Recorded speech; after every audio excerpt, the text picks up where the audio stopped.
जय हिंद प्यारे बच्चों, मैं अंशु गुप्ता और आप देख रहे हैं Anshu Gupta study materials YouTube channel को। प्यारे बच्चों, आज की इस वीडियो में बात करेंगे आप सभी के लिए क्लास 10th के मैथमेटिक्स का चैप्टर 4 है, यानी कि द्विघात समीकरण के कुछ मस्ट वीवीआई ऑब्जेक्टिव प्रश्न के बारे में जो बिहार बोर्ड एग्जाम में आप सभी के पूछे जाते हैं। अभी तो ये बोर्ड पे 16 क्वेश्चन यानी कि 16 क्वेश्चन दिख रहे हैं। जब ये क्वेश्चन बन जाएंगे तो नेक्स्ट क्वेश्चन को फिर मिटा करके लिखा जाएगा। ठीक, तो चलिए अब इन क्वेश्चनों की तरफ आगे बढ़ते हैं। अगर आप लोग चैनल पर नए हो तो चैनल को सब्सक्राइब कीजिएगा, वीडियो को पूरा अंत तक जरूर देखिएगा, क्योंकि वीडियो अंत तक देख लेते हैं तो इस चैप्टर से एक भी ऑब्जेक्टिव क्वेश्चन आपको बिहार बोर्ड एग्जाम में नहीं छूटेगा। तो चलिए अब क्वेश्चनों में आगे बढ़ते हैं। फर्स्ट क्वेश्चन स्क्रीन पर यहाँ है, जो कि आप सभी को दिख रहा होगा कि द्विघात समीकरण 4x² + 4x + 1 = 0 के मूलों की प्रकृति है। इसके लिए ऑप्शन ए नंबर में दिया गया वास्तविक और असमान, ऑप्शन बी दिया गया वास्तविक और समान, ऑप्शन सी दिया गया है कोई मूल वास्तविक नहीं, और ऑप्शन डी दिया गया है इनमें से कोई नहीं। तो चलिए यहाँ पर जो बचे हुए जगह है उसको हम यहाँ पर बनाते हैं क्वेश्चंस को कि इस क्वेश्चंस का करेक्ट आंसर क्या होगा। तो फर्स्ट ऑफ ऑल, जब आप लोग प्यारे बच्चों इस क्वेश्चंस को पढ़े होंगे तो दिखाई दिया होगा ये 4x² + 4x + 1 के मूलों की प्रकृति क्या होगी, यही बात पूछा गया है। तो मूलों की प्रकृति आप सभी को मालूम होगा प्यारे बच्चों, किस बात पे निर्भर करती है? बी पे निर्भर करती है। बी क्या होता है? तो विवेचक यानी कि विविक्तकर होता है। जब आप लोग इस चैप्टर का कॉन्सेप्ट पढ़े होंगे तो ये आपको बताया गया होगा। तो सबसे पहले चलिए इस समीकरण को लिखते हैं। समीकरण है 4x² + 4x + 1 = 0। इसमें यानी कि अगर हम डी निकाल लेंगे तो हमें मालूम चल जाएगा मूलों की प्रकृति। तो डी निकालने के लिए फॉर्मूला होता है प्यारे बच्चों b² - 4ac। ये बात तो आप सभी को मालूम होगा। तो फिर रही बात कि बी, ए और सी कहाँ से चुनेंगे, तो ये जो इक्वेशन दिया गया है इसी से चुना जाता है। तो इस पहले वाले को बोला जाता है ए, इसको बोला जाता है बी और इसको बोला जाता है सी। तो देखिए बी का स्क्वायर मतलब कि क्या? 4 का स्क्वायर। बी का वैल्यू हो जाएगा 4 -4 है गुना, फिर ए दिख रहा है तो ए का वैल्यू क्या है? 4 है, और फिर गुना में सी, तो सी का वैल्यू क्या है? 1 है। इस 4 का स्क्वायर करेंगे तो 16 हो जाएगा। ये -4 4 गुना होकर 16 और 16 1 गुना होकर 16। जब 16 से 16 को घटाएंगे तो क्या आएगा? फाइनली 0 आ जाएगा। यानी कि डी का वैल्यू कितना आ गया? 0 आ गया। ठीक, तो डी का वैल्यू जब 0 होता है तो उस स्थिति में क्या होता है? मूल जो होता है वो वास्तविक और समान होता है, यानी कि वास्तविक और बराबर होता है। मतलब कि जो ऑप्शन नंबर बी होगा क्वेश्चन नंबर फर्स्ट के लिए बिल्कुल ही करेक्ट आंसर हो जाएगा। चलिए कुछ एक्स्ट्रा क्वेश्चंस को सीखते हैं इससे रिलेटेड। डी का वैल्यू याद रखिएगा कि जब भी माइनस में आ जाए, माइनस कहने का मतलब कि ऋणात्मक में आ जाए, ठीक, या फिर डी कभी भी 0 से बड़ा आ जाए, मतलब 1 2 3 4 5 6 7 ऐसे करके आए, तो ये 3 कंडीशन होते हैं। एक कंडीशन जो कि मैंने पहले लिखा था और ये 2 कंडीशन अभी लिख दिया। तो ये जब d = 0 होता है तो इस कंडीशन में दोनों मूल जो होते हैं वो वास्तविक और समान होते हैं। लेकिन जब ये जो d है ऋणात्मक आ गया तो मूल जो होता है वो अवास्तविक होता है। अवास्तविक कहने का मतलब कि काल्पनिक होता है। ठीक, इस स्थिति में हम लोग मूल को ज्ञात नहीं कर सकते हैं। और d जब 0 से बड़ा आता है तो उस स्थिति में जो मूल होता है वो वास्तविक तो होता है लेकिन असमान, यानी कि अलग अलग होता है। जब आप सभी कॉन्सेप्ट पढ़े होंगे तो इस बात को एकदम बताया गया होगा। चलिए अब अगले क्वेश्चन की तरफ आगे बढ़ते हैं। उससे पहले थोड़ा सा ये जो बोर्ड है इसको फिर से क्लियर कर देते हैं। चलिए नेक्स्ट क्वेश्चन यानी कि क्वेश्चन नंबर 2, यहाँ पर है क्वेश्चन नंबर 2। क्वेश्चन है कि समीकरण 7x² - 12x + 18 = 0 के मूलों के योग एवं मूलों के गुणनफल का अनुपात क्या होगा। यानी कि ये जो द्विघात समीकरण दिख रहा है इसके मूलों का योग निकाल लेना है और उसका गुणनफल निकाल लेना है, फिर उसका अनुपात निकालना है। तो चलिए 2 नंबर क्वेश्चन को यहाँ पर लिखते हैं। 2 नंबर क्वेश्चन यहाँ पर दिख रहा होगा 7x square minus 12x plus 18 बराबर का 0। ठीक, इसको अब बनाना है। तो बनाने के लिए सबसे पहले मूलों का योग, तो द्विघात समीकरण के 2 मूल होते हैं जिनमें से एक को अल्फा और दूसरे को बीटा बोला जाता है। तो अल्फा प्लस बीटा का वैल्यू क्या होता है, माइनस का बी बटा ए होता है ना। तो देखिए ये तो माइनस इसका हो गया और बी का वैल्यू कितना दिया गया है, माइनस का 12 दिया हुआ है। अब नीचे ए है तो ए किसको बोला जाता है, एक्स स्क्वायर का गुणांक, यानी कि एक्स स्क्वायर के पहले क्या है 7 है। इसको जब बनाएंगे तो माइनस और माइनस 12 जो है मिल करके प्लस का 12 हो जाएगा और नीचे 7 है तो 7 हो गया। ठीक, इसी तरह से अब हमें निकालना है मूलों का गुणनफल, यानी कि अल्फा इंटू बीटा। तो अल्फा इंटू बीटा का फॉर्मूला आप सभी को बताया गया होगा, सी बटा ए होता है। ठीक, तो सी किसको बोला जाता है, अचर संख्या को बोला जाता है, मतलब कि 18, और ए किसको बोला जाता है, एक्स स्क्वायर के गुणांक को, मतलब कि 7। ये आ गया। अब इस दोनों का हमें क्या निकालना है, इसका और इसका। देखिएगा तो यहाँ पे स्पष्ट लिखा हुआ है अनुपात निकालना है। तो अनुपात निकालने के लिए क्या करते हैं, बटा में लिखते हैं। तो 12/7 बटा हो जाएगा 18/7। जब 3 बार बटा दिख रहा है कि 1 बार 2 बार 3 बार 3 बार बटा दिख रहा है ना, तो ऊपर वाले दोनों में कोई चेंजिंग नहीं होता है, यानी कि 12/7 जो है 12/7 ही रहेगा।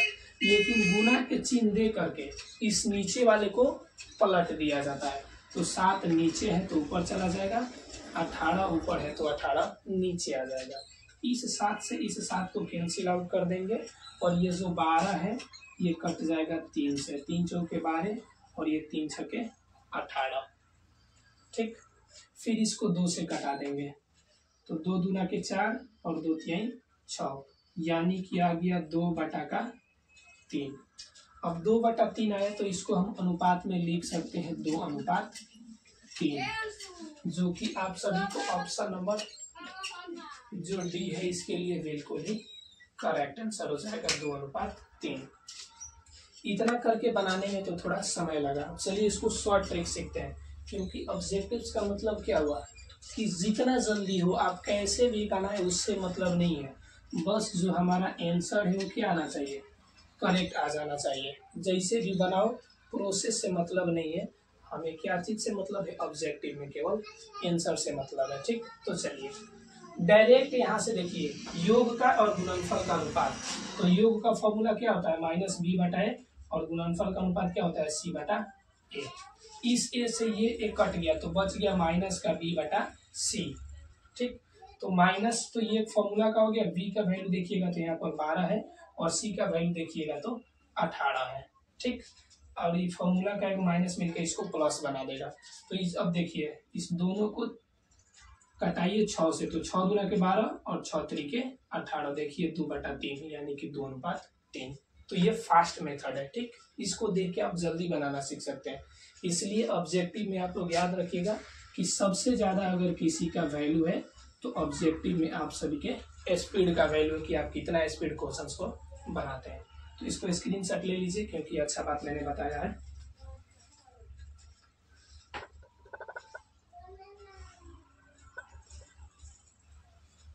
चलिए इसको अब क्लीन करते हैं और बढ़ते हैं नेक्स्ट क्वेश्चन की तरफ।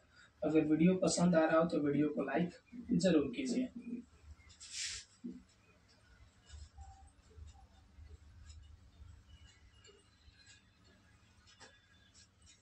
नेक्स्ट क्वेश्चन को जब देखिएगा तो ये रहा क्वेश्चन नंबर 3, जो कि स्पष्ट दिख रहा है कि यदि समीकरण 3x² -10x+3 बराबर 0 का एक मूल 1/3 है, तो दूसरा मूल क्या होगा। ठीक, तो चलिए इसको बना लेते हैं। 3 नंबर क्वेश्चन है, तो इसको इधर लेते हैं। क्वेश्चन है 3x² -10x+3 बराबर 0। ये क्वेश्चन है। इसमें एक मूल का वैल्यू दे दिया गया है, यानी कि अल्फा का वैल्यू दे दिया गया है 1/3। चाहे तो आप इसको बीटा का वैल्यू भी 1/3 मान सकते हैं, इसमें कोई दिक्कत नहीं है। ठीक, अब चलिए आप सभी को फॉर्मूला मालूम होगा अल्फा प्लस बीटा या फिर अल्फा इंटू बीटा। इस दोनों में से कोई एक फॉर्मूला लगा दीजिए। तो अल्फा इंटू बीटा का वैल्यू क्या होता है, c/a के बराबर हो जाता है। तो अल्फा की जगह पर तो हमने मान लिया है 1/3, बीटा वैसे ही रहेगा c/a। तो c किसको बोला जाता है, अचर संख्या को बोला जाता है, तो ये हो गया 3। और a किसको बोला जाता है, x² का गुणांक। तो x² का गुणांक क्या दिख रहा है, 3 दिख रहा है। इस 3 से ये 3 कट गया, कितना बार में, एक बार में कटा। यानी कि देखिए बीटा और 1 गुना होके बीटा हो जाएगा, बटा के नीचे 3 है बराबर 1। अब यहाँ से इसके नीचे कुछ नहीं है तो 1 मानेंगे और क्रॉस मल्टीप्लाई कर देंगे। तो क्रॉस मल्टीप्लाई बीटा और 1 गुना होके बीटा होगा और 3 और 1 गुना होके 3 हो जाएगा, यानी कि बीटा का वैल्यू आ गया 3। अब आप सभी को मालूम होगा कि एक जो मूल होता है वो अल्फा होता है और दूसरा मूल जो होता है वो बीटा होता है। तो अल्फा का मान दे दिया है, तो बीटा का मान निकालना था, जो कि निकल गया है, 3 निकला हुआ है, यानी कि ऑप्शन नंबर डी बिल्कुल ही करेक्ट आंसर है। ठीक, चलिए अगले क्वेश्चन यानी कि क्वेश्चन नंबर 4 की तरफ आगे बढ़ते हैं।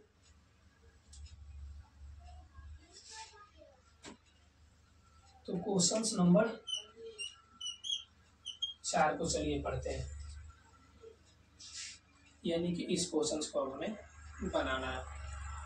तो क्वेश्चन से कि द्विघात समीकरण ax² + bx + c बराबर 0 में x का मान क्या होगा। x का मान ऑप्शन को देखिएगा तो -b + -√b² + 4ac/2 है। ऑप्शन बी नंबर में देखिएगा तो -b + -√4ac - b² है। ऑप्शन सी देखिएगा तो दिया गया है -b + -√b² - 4ac/2 है। यानी कि इन सभी ऑप्शनों को पढ़िएगा तो ऐसा रिलेटेड एक एक आप सभी को इस चैप्टर में फॉर्मूला मिला होगा, जिस फॉर्मूले का नाम क्या होता है, द्विघात सूत्र। तो द्विघात सूत्र क्या होता है, -b + -√b²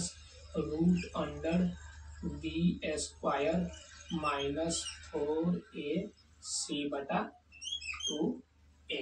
तो देखिए इसके जैसा किस ऑप्शन में दिख रहा है, ऑप्शन नंबर सी में दिख रहा है, -b + -√b² - 4ac/2a। इसी फॉर्मूला को लिखने का एक और दूसरा तरीका होता है, ये -b प्लस माइनस तो रहेगा, b² - 4ac को फर्स्ट क्वेश्चन में हमने क्या माना था, d होता है। ठीक, अब बाटा के नीचे 2a होता है। तो द्विघात सूत्र एक और याद रख सकते हैं, -b प्लस माइनस का √d/2a। ठीक, तो इसलिए 4 नंबर का क्वेश्चन जो है उसके लिए ऑप्शन कौन हो जाएगा, सी बिल्कुल ही करेक्ट आंसर हो जाएगा। चलिए अब अगले क्वेश्चन मतलब कि 5 नंबर क्वेश्चन की तरफ आगे बढ़ते हैं। 5 नंबर क्वेश्चन ये है कि यदि द्विघात समीकरण ax² + bx + c बराबर 0 के मूल बराबर है, तो c का मान क्या होगा। थोड़ा सा टफ क्वेश्चन से, इसीलिए ध्यान से सुनिएगा। ऑप्शन ए नंबर में दिया गया है -b/2 है, बी ऑप्शन में दिया गया है b/2 है, ऑप्शन नंबर सी दिया गया है b²/4 है माइनस में, और ऑप्शन डी दिया गया है b²/4a। तो चलिए पहले देखते हैं, कोई भी क्वेश्चन हो उससे डरना नहीं चाहिए, पहले उसका सामना कीजिए। A X square plus B X plus C बराबर 0। इतना तो हो गया। कह रहा है कि मूल बराबर है, तो प्यारे बच्चों मूल बराबर कब होते हैं? जब डी 0 होता है। देखिए इस क्वेश्चन को बनाए थे तो डी का वैल्यू कितना आया था? 0 आया था। तो देखिए वास्तविक और समान आया था, मतलब कि बराबर आया था। तो वही क्वेश्चन है कि जब मूल बराबर होंगे तो डी का वैल्यू क्या होता है? 0 होता है। अब डी का मान क्या होता है? फॉर्मूला बी स्क्वायर माइनस का 4ac बराबर में 0 है तो 0 लिखेंगे।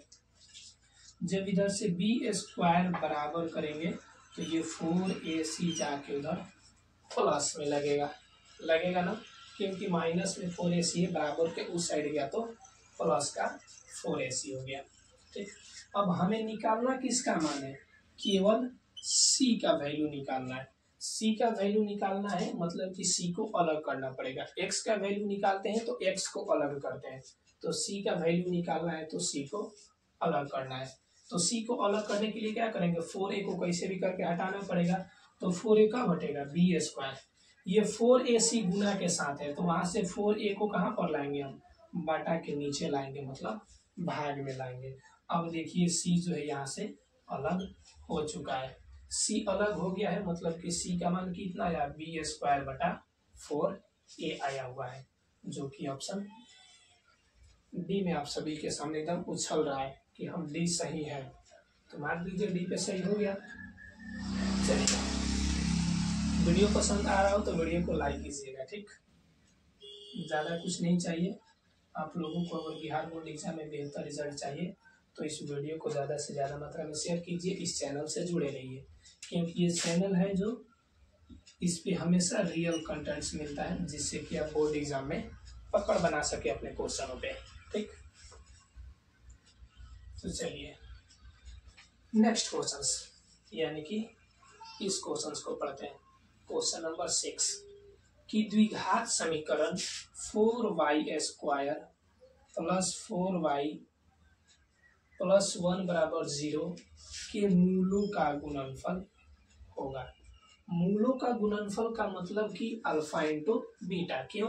क्योंकि द्विघात समीकरण के दो ही मूल होते हैं, जिसमें से एक को बोला जाता है अल्फा और दूसरे को बोला जाता है बीटा। तो चलिए पहले इस समीकरण को लिखते हैं। समीकरण है 4y square plus 4y plus का 1 बराबर 0। ये क्वेश्चन है। ठीक, इसमें हमें निकालना है मूलों का गुणनफल, मतलब कि alpha into beta. Alpha into beta ही ना मूलों का गुणनफल होता है। तो अल्फा इंटू बीटा का वैल्यू आप सभी को बताया गया होगा c बटा a होता है। c किसको बोलते हैं? अचर संख्या को, जो कि 1 है। a किसको बोला जाता है? एक्स स्क्वायर या फिर वाई स्क्वायर का गुणांक। तो क्या दिख रहा है? 4 दिख रहा है, मतलब कि अल्फा इंटू बीटा किसके बराबर आ गया? 1/4 के बराबर, जो कि ऑप्शन नंबर ए में आप सभी के सामने का स्पष्ट दिख रहा है। नेक्स्ट क्वेश्चन की तरफ आगे बढ़ते हैं, यानी कि क्वेश्चन नंबर 7 नंबर क्वेश्चन की तरफ आगे बढ़ते हैं। क्वेश्चन है कि यदि द्विघात समीकरण 9x square plus kx plus 4 बराबर 0 के मूल वास्तविक और समान, इस बात पे ध्यान रखिएगा, तो k का वैल्यू क्या होगा? मतलब k का मान हम सभी को बताना है। तो चलिए पहले क्वेश्चंस को लिखते हैं।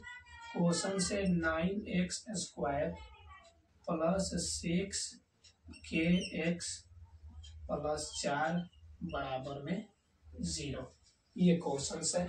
ठीक, ध्यान से पढ़िएगा तो दिया गया है कि मूल समान है। समान है मतलब कि बराबर है। तो बराबर होने के लिए क्या होता है? d का वैल्यू 0 होता है। नहीं भी याद होगा तो याद कर लीजिए कि द्विघात समीकरण में मूल समान यानी कि बराबर होने पर d का वैल्यू जो होता है वो 0 के बराबर होता है। ठीक,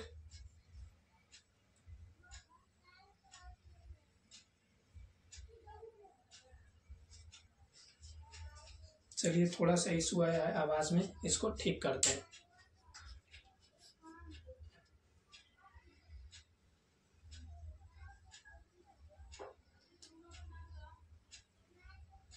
चलिए अब आते हैं क्वेश्चन पे। Question number 7। तो क्वेश्चन नंबर 7 यहाँ तक तो हो गया। अब डी का वैल्यू हम सभी को निकालना पड़ेगा कि डी जो है इसका वैल्यू होता है बी स्क्वायर माइनस 4ac, ये बराबर में है किसके, 0 के बराबर में है। ठीक, बी का स्क्वायर मतलब 6k का स्क्वायर माइनस 4, ए का वैल्यू दिया गया है 9 और सी का वैल्यू दिया गया है 4 बराबर में 0। इस 6k का स्क्वायर हो जाएगा 36k स्क्वायर माइनस 4 9 36, इसको छोड़ दीजिए बराबर करके, उधर माइनस के साथ है तो जाके प्लस के साथ हो जाएगा। हो गया। अब हमें केवल k का मान निकालना है तो पहले k स्क्वायर करते हैं तो 4 गुने 9 गुने 4, इस साइड गुना में 36 है तो इस साइड जाके भाग में हो जाएगा। अब देखिए 4 9 36 कट गया, मतलब कि के स्क्वायर का जो वैल्यू है वो क्या बच गया, 4 बच गया। तो एक साइड से जब स्क्वायर हटाते हैं तो दूसरे साइड प्लस माइनस के साथ रूट जाके लग जाता है। तो ये प्लस माइनस तो है, ये 4 किसका वर्ग होता है, 2 का वर्ग होता है, मतलब कि के का वैल्यू जो होगा वो प्लस माइनस का 2 होगा।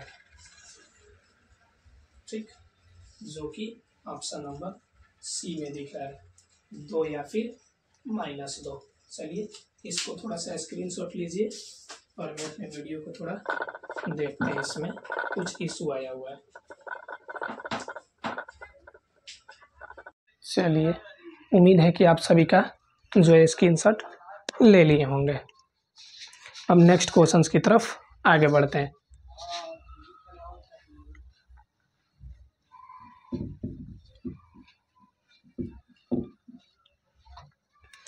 नेक्स्ट क्वेश्चंस ये रहा। क्वेश्चंस है कि यदि द्विघात समीकरण ax² plus bx plus c बराबर 0 के मूल अल्फ़ा और बीटा हो तो अल्फ़ा प्लस बीटा बराबर क्या, मतलब कि अल्फ़ा प्लस बीटा का वैल्यू बताना है। तो अल्फ़ा प्लस बीटा बराबर क्या होता है, माइनस का b बटा a होता है, जो कि आप सभी के लिए ऑप्शन नंबर ए में दिख रहा है। नेक्स्ट क्वेश्चंस, ये क्वेश्चंस जो है निम्नलिखित में से कौन द्विघात समीकरण नहीं है। तो इस तरह का क्वेश्चंस जो होता है आप सभी 4.1 में पढ़े होंगे। इसमें बना करके और देखा जाता है कि x² बच रहा है या फिर नहीं बच रहा है। अगर x² नहीं बचता है तो वह द्विघात समीकरण नहीं होता है। तो जब आप लोग ऑप्शन नंबर सी को बनाइएगा तो मालूम चल जाएगा। चलिए हम लेकिन बना के दिखा देते हैं। √2x प्लस 3 का the whole square is equal to 2x² plus का 6। इसको a प्लस बी के होल स्क्वायर पे तोड़ेंगे तो ये हो जाएगा 2x², क्योंकि √2 का स्क्वायर 2, x का स्क्वायर x, प्लस 6√2 हो जाएगा ये x 2ab से, फिर 3 का स्क्वायर 9 बराबर 2x² प्लस 6। इस साइड भी 2x², इस साइड भी 2x², खत्म हो गया। अब देखिए आप लोग कहीं पे x² नहीं दिख रहा है, और जब x² नहीं दिखे तो ये जाहिर सी बात एकदम सही है कि वो द्विघात समीकरण नहीं होगा। सो ऑप्शन जो सी होगा इस क्वेश्चन के लिए बिल्कुल ही करेक्ट आंसर हो जाएगा। चलिए अगले क्वेश्चंस की तरफ आगे बढ़ते हैं। तो अगला क्वेश्चंस काफ़ी ज़्यादा इम्पोर्टेंट और काफ़ी ज़्यादा ही VVI क्वेश्चंस है बिहार बोर्ड एग्जाम में। इससे रिलेटेड एक नंबर का ऑब्जेक्टिव क्वेश्चंस एकदम 100% गारंटी है कि आएगा ही आएगा, चाहे बिहार बोर्ड का लेवल जितना भी फास्ट हो जाए, चाहे जितना भी हल्का हो जाए। लेकिन एक क्वेश्चंस विविधकर, जिसको विवेचक बोलते हैं, डी जो हम उस समय से निकाल रहे थे ना, जरूर पूछता है कि डी निकालें या फिर विवेचक विविधकर निकालें। तो चलिए क्वेश्चंस को पढ़ते हैं कि द्विघात समीकरण x² माइनस 15x प्लस 50 बराबर 0 का विविधकर होगा। विविधकर, तो चलिए पहले क्वेश्चंस को लिखते हैं। x² माइनस 15x प्लस 50 बराबर 0। इसका विविक्त कर निकालना है। विविक्त कर किसको बोला जाता है प्यारे बच्चों? डी को बोला जाता है, डी। तो डी का फॉर्मूला क्या होता है, एक बार अपने से बोलिए तो। हाँ, नहीं याद है तो फिर अपने जैसा मुंह बना लीजिए। उतना बार लिखे उसके बाद भी नहीं याद आ रहा है। डी का वैल्यू जो है बी स्क्वायर माइनस 4ac होता है। अब तो याद आ गया होगा। बी किसको बोला जाता है? एक्स के गुणांक को। तो एक्स का गुणांक देखिएगा तो माइनस का 15 है, इसका स्क्वायर करना है -4। एक किसका वैल्यू होता है? एक्स स्क्वायर का गुणांक 1। सी किसका वैल्यू होता है? अचर संख्या 50। ठीक, 15 का स्क्वायर मालूम होगा आप सभी को 225। नहीं याद होगा तो कम से कम अगर आप 10th क्लास में है तो 1 to 30 स्क्वायर, 1 से 30 तक के स्क्वायर याद रहना चाहिए बाबू। ठीक, माइनस है तो माइनस 4 एकम 4 और ये 50, 50 चौका हो जाएगा 200। अब देखिए 225 में से 200 घट गया तो क्या बचा? 25 बचा, जो कि किसका मान है? डी का मान है। डी का मान मतलब का विविक्त कर का मान हुआ। ऑप्शन ए में एकदम झलकता हुआ दिखाई दे रहा है। बस आपको तो बनाना आना चाहिए, बनाइएगा तो ऑप्शन में मिल जाएगा, और नहीं मिलेगा मतलब कि आप गलती बना रहे हैं। ठीक, उसको सुधारना पड़ेगा। चलिए नेक्स्ट क्वेश्चन की तरफ अब आगे बढ़ते हैं। तो नेक्स्ट क्वेश्चन से कि यदि द्विघात समीकरण px बराबर 2x square plus 3x minus 4 बराबर 0 के शून्यक अल्फा और बीटा है तो अल्फा प्लस बीटा का मान क्या होगा? बाबू बहुत ही इजी क्वेश्चन है ये। ठीक, इसीलिए इस क्वेश्चन को हम नहीं बताएंगे। इस क्वेश्चन का जो आंसर है आप सभी को कमेंट बॉक्स में ज़रूर बताना है। इसके जैसा क्वेश्चन जो कौन है, ये जो है ना, ये क्वेश्चन अल्फा प्लस बीटा बराबर -b/a होता है, उसी में इसमें b और a को चुन करके आप सभी को बनाना है। तो 1 2 3 4 5 6 7 8 9 10 11 नंबर ये जो क्वेश्चन है आप सभी को कमेंट बॉक्स में बताना है कि 11 नंबर जो है इसका करेक्ट आंसर कौन सा ऑप्शन होगा। ऑप्शन को एक बार पढ़ के सुना देते हैं। ऑप्शन ए नंबर में दिया गया है -2/3, ऑप्शन बी नंबर में दिया गया है -2, ऑप्शन सी में दिया गया है 2 और ऑप्शन डी नंबर में दिया गया है -3/2। तो 11 नंबर का करेक्ट आंसर क्या होगा, कहाँ बताना है? कमेंट बॉक्स में बताना है। ठीक, चलिए नेक्स्ट क्वेश्चन नंबर 12 में आगे बढ़ते हैं। तो 12 नंबर क्वेश्चन ये दिख रहा है। इस तरह का क्वेश्चन आप सभी को बहुपद में भी मिला होगा। ठीक, क्वेश्चन से कि यदि अल्फा तथा बीटा द्विघात समीकरण x square plus x minus 2 बराबर 0 के मूल हो तो 1/अल्फा प्लस 1/बीटा का मान बताना है। ऑप्शन ए नंबर में दिया गया है 1/2, ऑप्शन बी नंबर में दिया गया है -1/√2, ऑप्शन सी 1 और ऑप्शन डी में दिया गया है 2। तो चलिए पहले क्वेश्चंस को लिखते हैं। क्वेश्चंस है x square plus x minus 2 बराबर 0। ठीक, अब देखिए हमें वैल्यू किसका निकालना है? 1/अल्फा प्लस का 1/बीटा, इसी का तो वैल्यू निकालना है। तो पहले देखिए ऐसा फॉर्मूला आप लोग नहीं पढ़े होंगे, लेकिन आज पहले जो मेथड है उसे बना के इस तरह के क्वेश्चंस का एक शॉर्ट फॉर्मूला बताएंगे। ठीक, कि जिससे आप 1/अल्फा प्लस 1/बीटा का वैल्यू बिल्कुल आसानी से ला सकते हैं।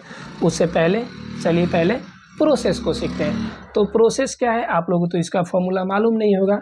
तो अल्फा और बीटा का एलसीएम निकालेंगे, जैसे आप लोग बटा के जोड़ में बनाते हैं। चलिए एक छोटा सा बटा का जोड़ बना के दिखा देते हैं कि बाकी के जो नालायक बच्चे होंगे, पढ़ने वाले नहीं होंगे, उनको बटा का जोड़ भी नहीं आता होगा, तो वो इससे सीख लेंगे। ठीक, जैसे मान लीजिए मिलता है कि 2/3 प्लस 4/5, तो इससे आप पहले एलसीएम निकालते हैं। तो एलसीएम क्या निकलेगा? 15 निकलेगा, क्योंकि 3 और 5 एक पहाड़ा में नहीं आता है। तो क्या करते हैं उस स्थिति में 3 और 5 को गुना करते हैं तो 15 आता है। ठीक उसी तरह से अल्फ़ा और बीटा एक जैसे नहीं मिलेगा, तो अल्फ़ा और बीटा का गुना अल्फ़ा इंटू बीटा हो गया। फिर इस अल्फ़ा से इस अल्फ़ा को घटाएंगे तो कट जाएगा, लेकिन बचेगा क्या, बीटा बचेगा।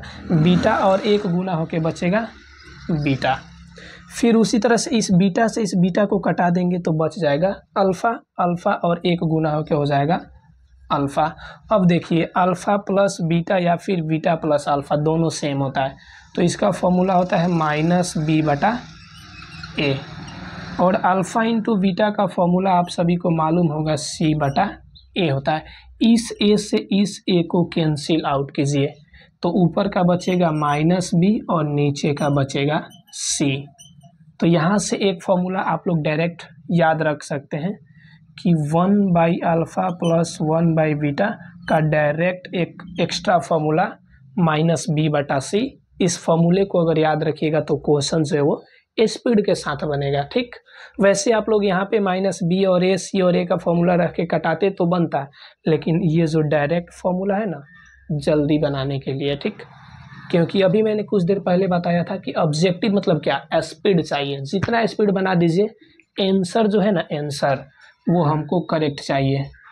ऑब्जेक्टिव यही कहता है कि आंसर हमको करेक्ट चाहिए। कैसे बना कि आपको याद है कि नहीं बनाने आता है, उससे बिहार बोर्ड या फिर किसी भी बोर्ड के ऑब्जेक्टिव को मतलब नहीं रहता है, बस उसको आंसर सही चाहिए। तो आंसर जैसे भी बनाओ तो स्पीड ही बना के ला लेंगे। स्पीड बनाएंगे तो टाइम बचेगा, और टाइम बचेगा तो उतना टाइम हम सब्जेक्टिव में देंगे। ठीक, तो चलिए अब यहाँ से b तो किसको बोला जाता है, x का गुणांक कुछ नहीं दिख रहा है तो 1। c किसको बोला जाता है, अचर संख्या को, तो अचर संख्या क्या दिख रहा है, -2 दिख रहा है। इस माइनस से ये माइनस कट गया तो ऊपर बचा 1 और नीचे बचा 2। देख लीजिए बाबू ऑप्शन ए। आप लोग प्रोसेस के हिसाब से भी बनाइएगा तो सही है, ये नहीं कि जल्दी से बता रहे हैं तो गलत नहीं है बाबू, सही है। ठीक, प्रोसेस से बना करके आप लोग चेक कर लीजिएगा अगर कुछ लोगों को डाउट हो तब। ठीक, काहे कि कुछ लोग जो होते हैं ज़्यादा भास्ट बताने पर उनको लगता है कि कहीं गलती तो नहीं है ये, तो आप इसकी पुष्टि करने के लिए जो प्रोसेस होता है उस प्रोसेस के हिसाब से अल्फ़ा प्लस बीटा और अल्फ़ा इंटू बीटा के मान से इसको चेक कर सकते हैं। नेक्स्ट क्वेश्चंस जो कि मैंने क्वेश्चन नंबर 1 में बता दिया है। ठीक, कि किसी द्विघात समीकरण के विवेचक का मान 0 से बड़ा, इस लाइन को ध्यान से पढ़िए, विवेचक का मान 0 से बड़ा होने पर दोनों मूल होंगे। ऑप्शन ए नंबर में दिया गया वास्तविक और भिन्न, ऑप्शन बी में दिया गया है वास्तविक और समान, ऑप्शन सी नंबर में अवास्तविक और भिन्न, और ऑप्शन डी में से कोई नहीं। तो चलिए थोड़ा सा डी पे और गहराई में बात करते हैं। वैसे फर्स्ट नंबर क्वेश्चंस में बताएं, डी का वैल्यू जो होता है वो 3 तरीके से निकलता है, या तो 0 के बराबर निकल सकता है, या फिर डी जो है वो 0 से छोटा निकल सकता है, मतलब कि माइनस में निकल सकता है, या फिर डी जो है वो 0 से बड़ा निकल सकता है, प्लस में 1 2 3 4 5 6 7 ऐसे करके। ये 3 कंडीशन ही होते हैं डी के मान निकलने के। तो ये जो फर्स्ट कंडीशन होता है इसमें मूल समान होता है, ठीक, और वास्तविक भी होता है। अगर नहीं याद हो तो आप लोग इसको याद कर लीजिएगा। इस स्थिति में मूल जो होता है वो अवास्तविक होता है। अवास्तविक बोलने का मतलब कि मूल जो होता है वो काल्पनिक होता है। इस स्थिति में हम लोग इसके मूल को नहीं निकाल सकते हैं।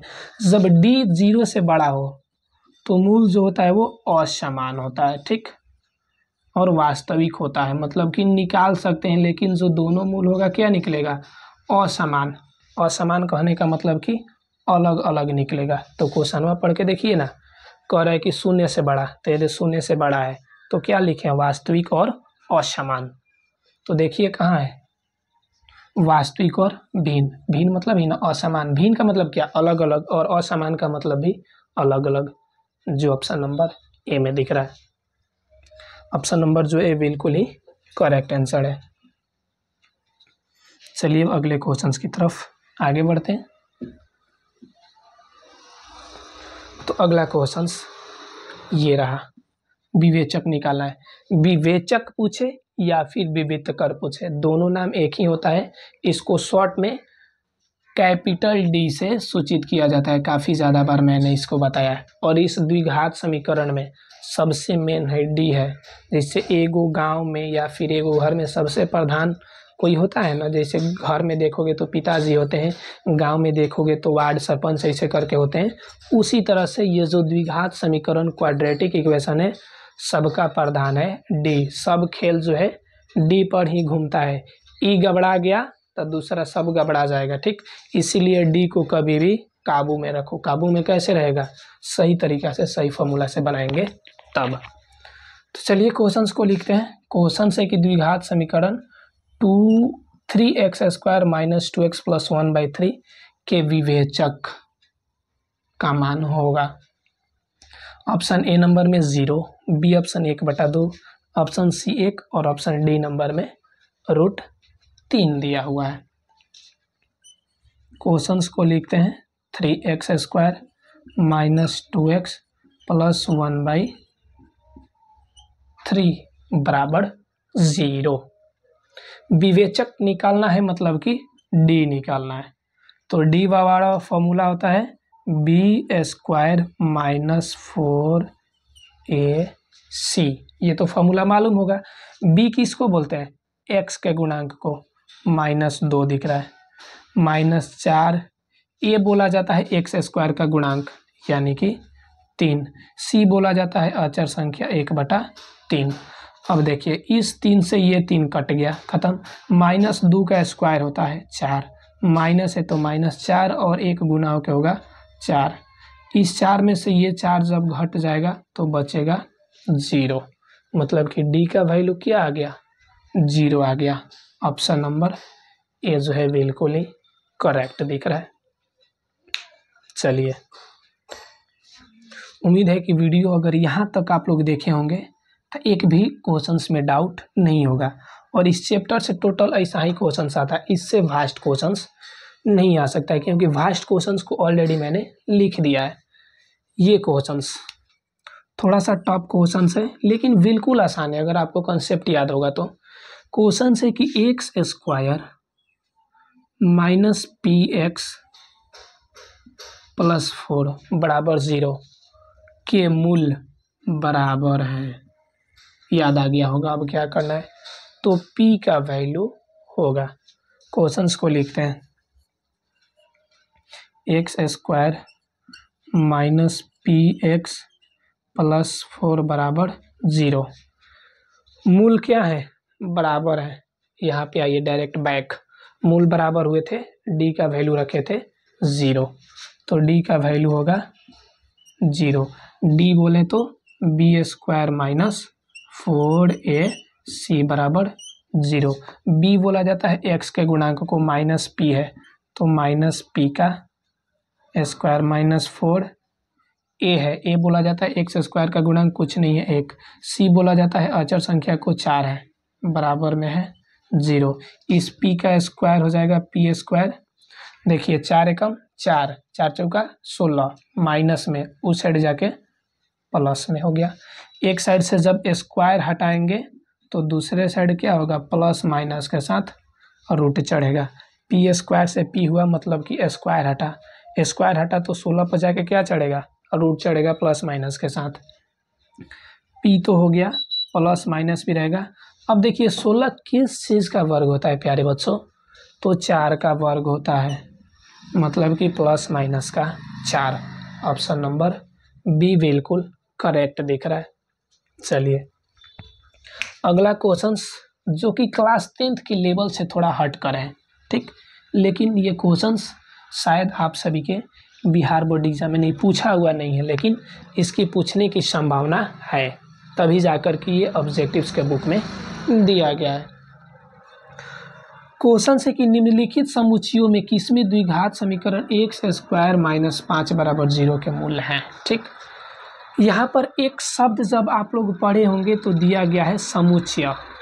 समुच्चय का मतलब क्या होता है? सेट। आप लोग जब 11th क्लास का मैथ पढ़िएगा, अभी 10th का रिजल्ट बेहतर लाके, अब बेहतर नहीं लगेगा तो फिर 10th क्लास में ही रुकना पड़ेगा। इसीलिए ये समझ लो और 11th में याद रखना। ठीक। समुच्चय जो होता है 11th क्लास का मैथ का एक चैप्टर होता है, जिस चैप्टर का नाम होता है सेट थ्योरी। ठीक, उसी में इस समुच्चय के बारे में पढ़ना है। समुच्चय का मतलब ये होता है ना कि किसी भी नंबर को मझोले कोष्ठ के अंदर लिखा जाता है, इसीलिए देखिए चारों ऑप्शन जो है वो मझोले कोष्ठ के अंदर दिए हुए हैं। ठीक, इस बात को इतना ही आप लोग याद रखिए, डीप पढ़ने के लिए 11th क्लास में पढ़ना है कि समुच्चय क्या है। ठीक, काफ़ी अच्छा से पढ़ना है, काफ़ी मज़ा भी आता है। तो चलिए हम लोगों को तो अभी 10th लेवल तक ही चलना है।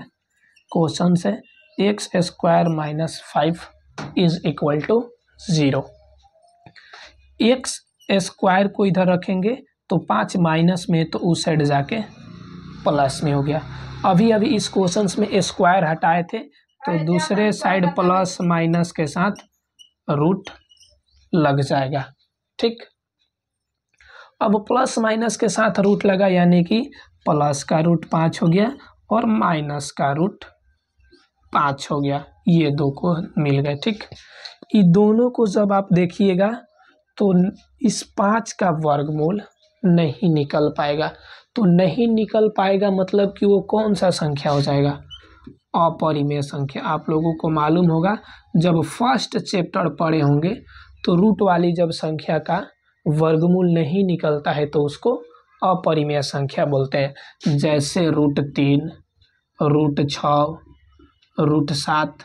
1.3 में पढ़े होंगे कि सिद्ध कीजिए √3 अपरिमेय संख्या है, √5 अपरिमेय संख्या है, √7 अपरिमेय संख्या है। ठीक, सिद्ध करने वाला सीखे होंगे, मतलब कि अपरिमेय संख्या हो गया। और हमें क्या चीज़ में पूछा है? समुच्चय में पूछा है, तो इसको मझोले कोष्ठ के अंदर लगाएंगे। क्यों लगाएंगे? क्योंकि कुछ देर पहले मैंने बताया था कि समुच्चय को मझोले कोष्ठ के अंदर ही लिखा जाता है। ऑप्शन सी जो हो जाएगा बिल्कुल ही करेक्ट हो जाएगा। तो प्यारे बच्चों, इस तरह से ये जो 16 क्वेश्चंस थे जो मैंने बोर्ड पे लिखा था, ये 16 क्वेश्चंस क्या हो गए? समाप्त हो गए। उम्मीद करते हैं कि यहाँ तक के जो सभी क्वेश्चंस हैं आप सभी को समझ में आए होंगे। तो प्यारे बच्चों, वीडियो जो होगा काफ़ी ज़्यादा अब लंबा हो जाएगा। ठीक, इसीलिए आज के वीडियो को यहीं पर करते हैं समाप्त।